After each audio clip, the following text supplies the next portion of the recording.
Hey, what's up, everybody? It's Ainsworth92 here again, here to from the Fuck Lord again by Cornelia Fucks. This time we're gonna, start at chapter 2, even though I didn't finish chapter 1, but, I guess I can give you a brief synopsis of what else. Those two fuckers that burst into his house, they wanted to find those two dicks, and, fucking Vincent, I think his name, was like, I'll do it as long as you give me like a Happy Meal or something fucking like that. They said no, but since the economy is bad, Vincent wasn't in a very, haggling mood, so we decided just go fuck it. You know what? Because he needs to pay the bills. I mean, the money to buy free porn, just doesn't grow on trees. So let's start at chapter 2. Alrighty. Fuck it. Just fucking chapter 2. Here we go. Three gigantic dicks. The fuckfaces had been right. Proster and Bonerface had indeed managed to fuck one another. They traveled a long way fucking one another on rattling trains. Their fucking caused the trains to rattle. And they have locked themselves in the boys' locker room and they fucked each other some more. Their dicks squeezed tightly in between their assholes. But they were very hungry and tired from fucking each other, so they decided to go to Burger King.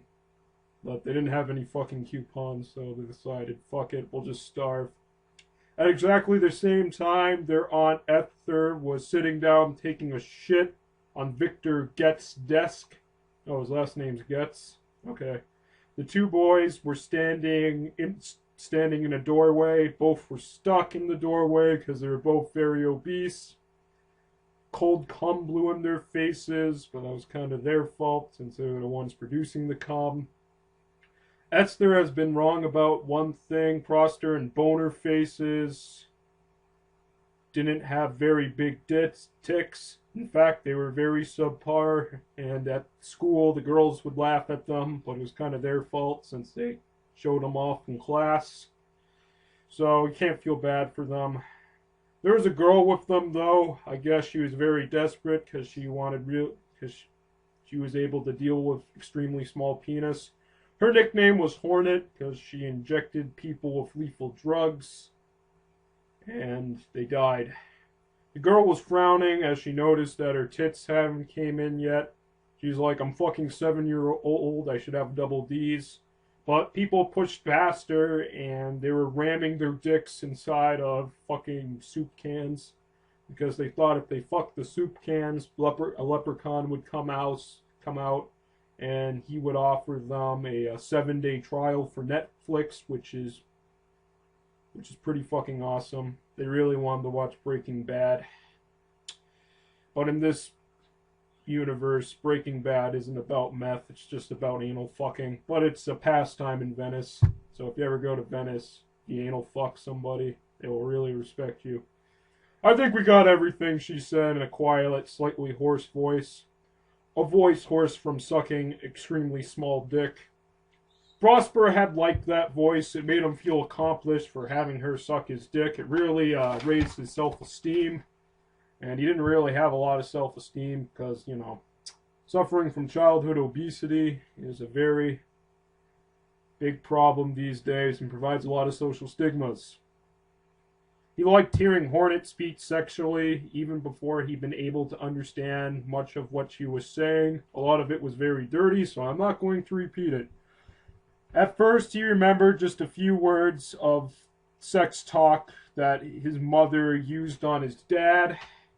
They must have not have been very good because his dad fucking left her for that dude. But in other words, he'd had to learn it fast. Now, there's just the batteries for Mosca. She likes shoving them in her vagina. Where can we find those? Prosper banged his own face because he's fucking flexible. There's a hard dick in my pants, he said. You want to go suck it? He saw Bonerface, and Bonerface is like, dude, just fucking come on. Let's just get the fucking job done. So they did. So the children pushed back into the crowd. It was Market Day at Retailio, so everyone was buying their pornography. They haven't learned about the internet yet. They're not like Vincent. Men and women, young and old, were all stars of the pornography. Most of them were old women. Venice people are weird, and when they got the pornography, they squashed their dicks between the stalls to expel the most semen as they could.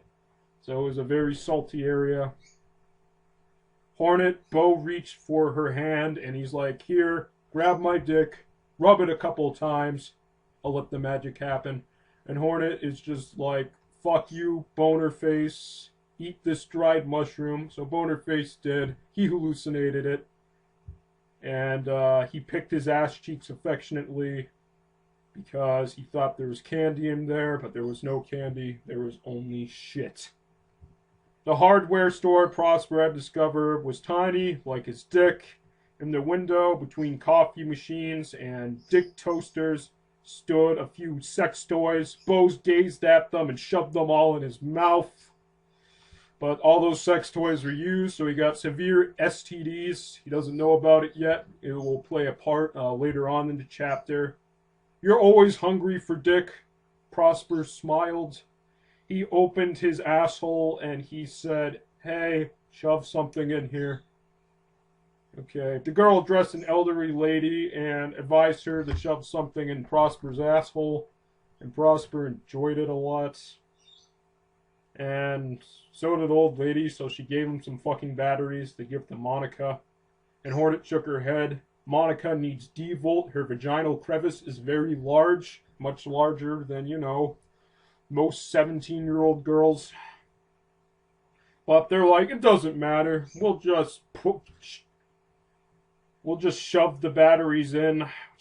I guess they won't need to. I guess her vagina crevice wasn't as big as they thought. So they really pushed hard and they shoved the batteries up her vagina. And that caused her to become fucking Optimus Prime. But since she was Optimus Prime, she was able to star in the new Michael Bay movie, Bad Boys 2, the gay edition. So she fucking left them. And Prosper shook his head and he's like, I fucking hate Michael Bay movies. And Bonerface is like, dude, you're just watching them wrong. You gotta understand, they're not for the plot. It's for the explosions. But Prosper is like, no, I'm just too good for that shit. And I'm gonna blog on it on the internet, which doesn't exist yet. Then somebody stuck their tongue at a lamppost. It got stuck. So to remove it, they chopped off his head. They could have just chopped off his tongue, but they chopped off his head because he fucking talked too much, so it was annoying. And then somebody took a picture of it and they put it on 4chan. Got a lot of likes. And how often do you give blowjobs? He hissed at them.